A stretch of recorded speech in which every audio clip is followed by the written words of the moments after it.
last night, I tried the camera out on Star Trails setting for the first time. It just so happened that the northern lights came through and there was a big northern lights, Aurora Borealis bloom right over our camp here. We're hoping that today we can run to the nearby town of Merritt, BC and deliver our pine resin and then probably go scout another burn. So I'm going to show you our mushrooms from last night, and the patch we were harvesting in had a lot of the red cedar foliage, but because we're drying with the way our dryer works, it really does clean them off. And then at the end, if you've seen our other videos, we put them back in to do like a final tumbling, and that'll really clean them. We ran this from 9:30, it shut off around 3 a.m. and check out these mushrooms. Look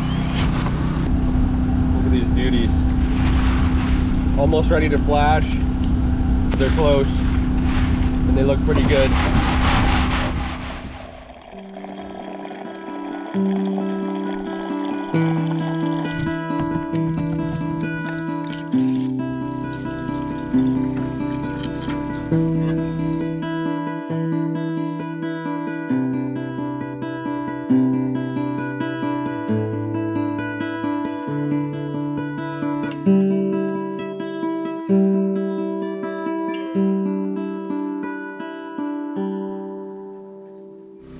Okay, our mushrooms are almost done. They've just been flashed and now they're tumbling around in there getting cleaned. Not sure if you can hear it, but they're tumbling. Look at these beauties.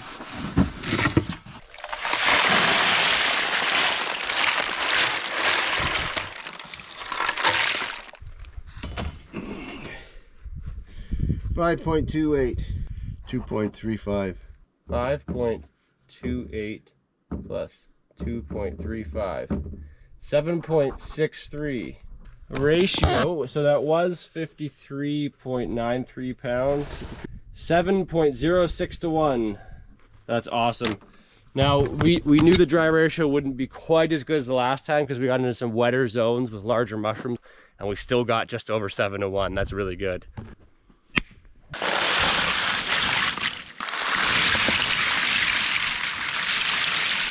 It's almost a full box of dried already. Okay, we're heading out. Gonna go deliver our pine resin. Hey everyone, we have just come to the town of Merritt, BC, and we dropped off our pine resin and sold 70 pounds of that. Ran into a few of our good friends who are other wild harvesters here in Canada, and just had a good chat with them. So now we're gonna head back to camp and go sit around the fire for a bit before bed.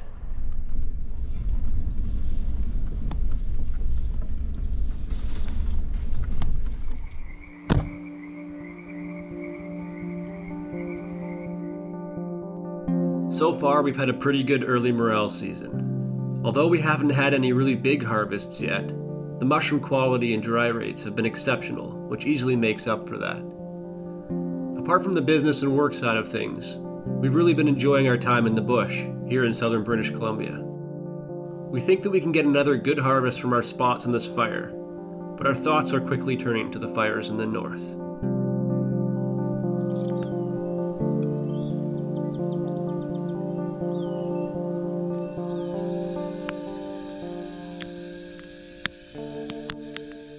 Today we're going to be going back to the burn to pick more wild morel mushrooms from the forest fire that's down the road from us here.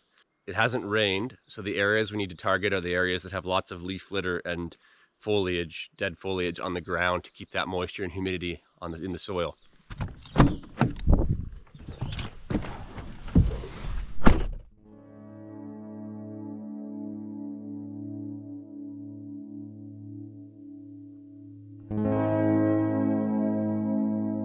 Come from? Somebody's dog. Okay, we're 7 kilometers down this little road. There's still a little bit of snow on the top of the mountain over there, but we're gonna go this way. And there's a fire break we can hike in on. So we're gonna hike along this, check the edge, and then it gets into a nice looking zone.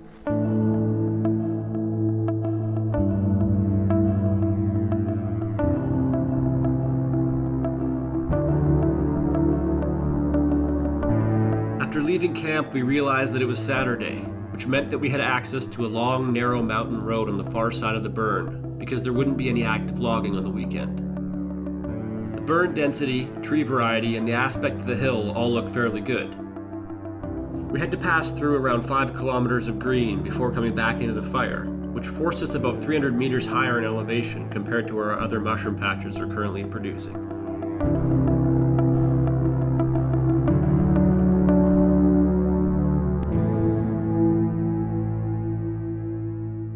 All right, here we go.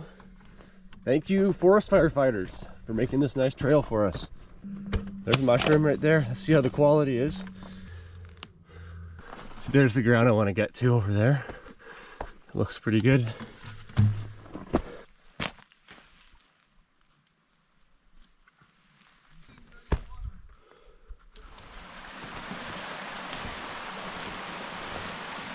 You'd think there'd be a few here, but I see nothing. No stems, no footprints, no mushrooms.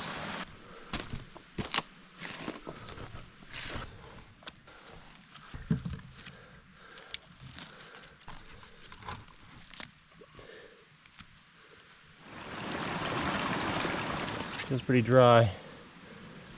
Look at all these gyromitras. They're all over the place.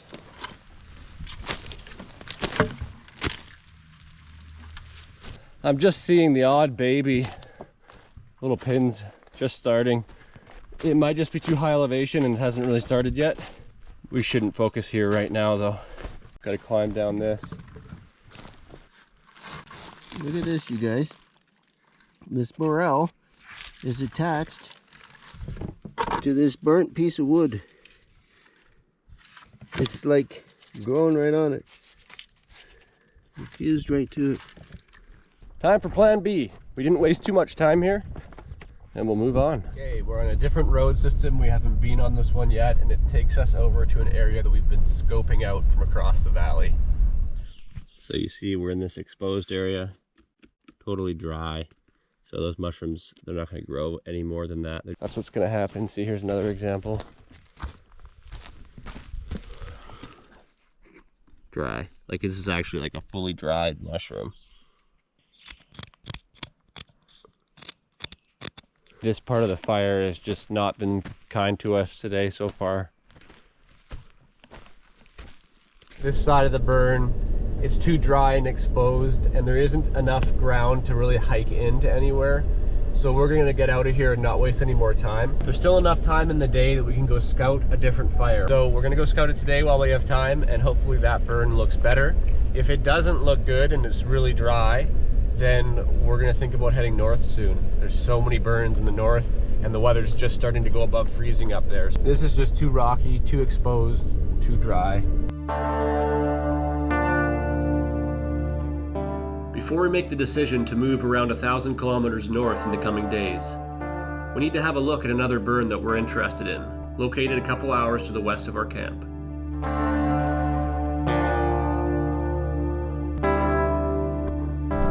That was a long, winding farm road to get up here, but we've made it to the burn. We're out of the grasslands. Right now it's Douglas fir, but 2 years ago we picked a fire that had lots of Douglas fir nearby. We just had to find the right zones where the spruce and aspen were, and then we did very well, as you can see in our 2022 season. So we're gonna look for those areas. Dandelions flowering, that's an indicator, and there's some aspen. See, the ground is wet here.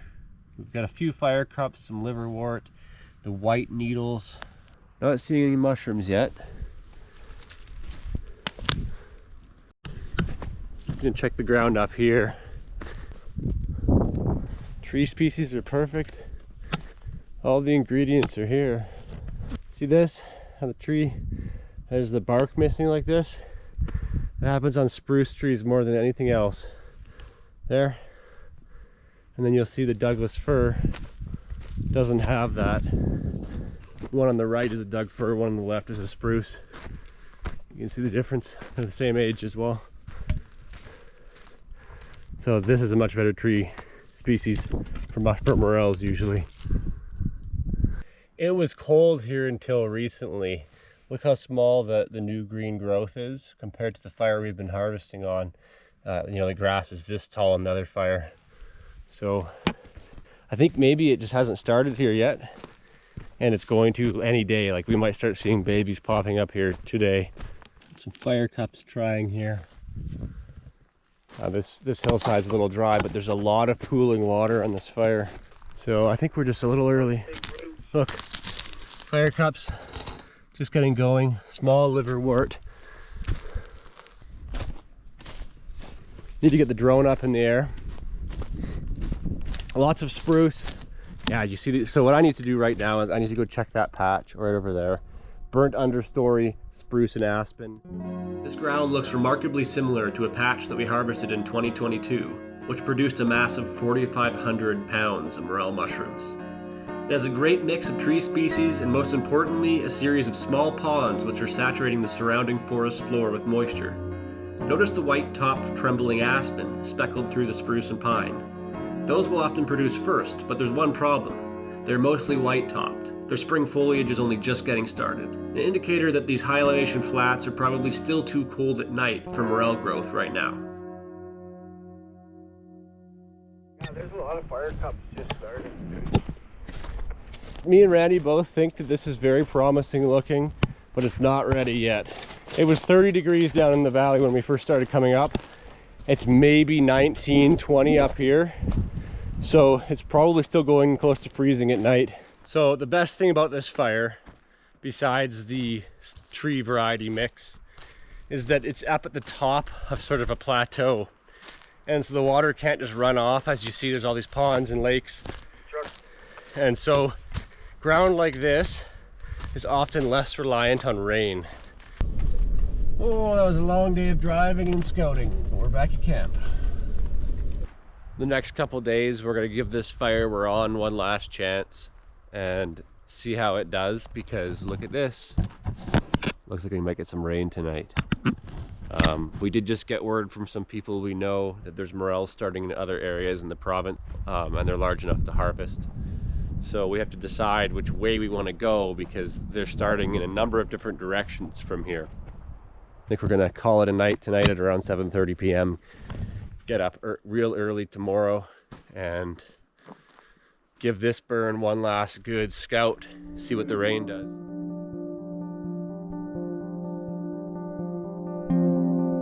In the next episode, we will give this burn one last chance before we make our journey north.